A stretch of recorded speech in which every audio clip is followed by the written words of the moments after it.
Welcome back and thank you for staying with us. Now, former Gauteng Judge President Bernard Ngoepe's debut book, Rich Pickings Out of the Past, takes a look at his life experiences in South Africa. Judge Ngoepe also acknowledges those that have contributed to his life experiences. Now, Judge Ngoepe joins us to tell us more about the book. Judge, thank you so much for your time and for joining us this afternoon. Good afternoon to you and to your listeners. Well, perhaps let me just say, well, yes, the book talks about some experiences, but it's not just about me. It doesn't talk about me. It talks about the bigger picture. It goes into the experiences of other people who walked the path before me or alongside me or even after me. And the book tries to say to all of us, what can we learn from all these things to make this country a better place? And while I'm on that point, let me just clarify that it is an apolitical book. It is politically neutral. Yes. And deals with issues which it feels should be dealt with, which once they are dealt with and they're in place, doesn't matter whether it's the ANC or the DA or the EFF that runs the country. If we get those things right, I think we'll be a better country. And that's exactly where I wanted us to start, Judge, to say that what fascinated me was that the book isn't entirely put on your personal experiences, but you took rich pickings out of other people's lives. I wanted to know how important is that for you in leading your life, but looking at others while you're taking that journey? Well, as I've said, I say also in the book that I don't own history. Yes. So I can't just restrict the writings to myself.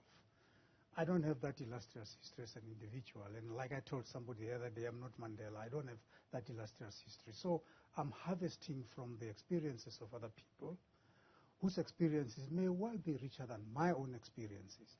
But I look into all of them from a neutral point of view. And I try to say, let us learn from these experiences. And I can promise you that if we were to sit down, or in fact, had we sat down immediately after 1994 and looked back and harvested from all those wisdoms and experiences in order to enrich our endeavors in making this country a new country that we had envisaged it to be, I'm sure it would have been better off than we are now. But perhaps it's not too late. That's why I wrote the book. Most certainly, and I think a little later on I want us to touch on that because you make mention of some of the teachings that we could have taken from apartheid, but I want us to get back to that. I want us for now just to focus on some of your experiences with regards to being a young black man in South Africa at the height of apartheid and some of the adversities that you faced in maneuvering in a company that you're now trying to get into as the only black attorney, and you're not being given certain chances with regards to what you wanted to do because of what apartheid had set out. How did you move through such adversities? Where do I start? Where do you want me to start? But anyway, let me start by saying, you know, after completing university, I started looking for work. In other words, started looking for a law firm that could take me to train me, and they were not prepared to take black people at the time. I remember pounding the streets of Johannesburg, writing all over the country, trying to get a place. And I remember walking into one office and I found a white young lady who looked at me. I said, I'm looking for articles to be trained. And she looked at me and she said, no, we don't take people like you. I didn't even ask her. People, what do you mean by people like me? Because I might have gotten a worse answer, a worse explanation. I concluded that, well, she meant what I don't want to mention to you. And that's how difficult the situation was. But finally I was placed as a result of the intervention of, guess what? White people again. An African-speaking professor intervened. I got a place in that firm. And some of the experiences there were quite hilarious. But in the end, I finished my training. But when I left that firm, and I started thinking of starting my own practice, one of the old directors in that firm, he said to me, Bernard, when you get out there, please, don't be surprised if black people, your own black people, don't come to support you. Let me interrupt you by saying here, on this point in the book, there's a chapter which talks of discrimination. And I explained that concept in that way, that we tend to discriminate against ourselves, which certainly is the truth. But that director told me and said, you must not be discouraged. I'm an Afrikaner. When I started my practice, African-speaking people didn't come to me. They believed Jewish lawyers and English lawyers were better than me. But what you must do is just to work hard, and things will come right. We learn all the time, even from people from whom we least expect to learn.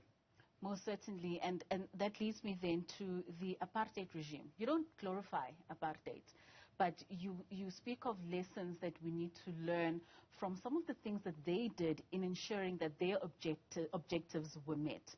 What are some of the things in terms of lessons that we as a government or we as a country would be able to take from that dispensation in terms of taking South Africa where we needed to go? Like you mentioned earlier on, that from the time of 1994, had we sat around the table and had discussions about where we want to take South Africa, what are the lessons that we could have learned there? One of the mistakes we make sometimes is to think that you can't learn from people you don't like. It's wrong. You learn from people with whom you are at war, which is why when two countries are at war, the spying activities become heightened because they want to learn more from the people that are at war with. What is it that that person can why did that person manage to do A, B, C, D, and the like? But back to your question about the Afrikaners. They built schools for their children. They educated their children. They looked after their children, after their own people, although they neglected me. But they educated their own children. They provided jobs for every single one of them. And if you didn't have any job, you're useless. They will still find some job for you. Even if you had to go and supervise black people digging a trench, you will find a white person with some short pen khaki sitting there and supervising them. They would give him that job rather than for him to sit at home. They provided skills for their own people. Now, but maybe this is what we should also learn from white people who failed to acquire skills during that time. And now, not because of their government didn't look after them, but on their own, they failed to acquire skills. Now, they're in the streets now, they're a beggar like everyone else, because the government that looked after them is no longer there. The present government must look after everybody. The problem that I have now is this, that black people, some of us black people, think that because the black people are in power, they must just be looked after by the government. They don't go about acquiring their skills. Back to those who rule us. Why we must learn to provide skills for people, provide good education like the Afrikaner did, provide electricity to all of us like the Afrikaner did to their own people. Even a farmer who lived alone on a farm, you'll find Eskom would take electricity there, but you fail to take electricity to a whole village. Imagine. But why are we failing though, Judge? What is it in what we're doing that is so wrong that we're failing just to get the basics right? I'm willing to tell you, but maybe I shouldn't tell you. Go and read the book. But you want me to give you just a foretaste maybe as to what we should do. We have forgotten so many things. Who defeated apartheid and why and how? It wasn't black people alone who defeated apartheid. It was black and white people. And why did we defeat apartheid? Because we have a common purpose. We have the determination to overturn the situation. Do we still have got that determination to overturn poverty, unemployment, and the like? I don't think so. Now, that is what we should do. That is what we should go back and learn from our past, even from our own selves. I defended a lot of political trialists, and I know how they were tortured. They never wavered. They never gave in. They were determined, and they never even intended to abandon the struggle. Why can't we learn from them?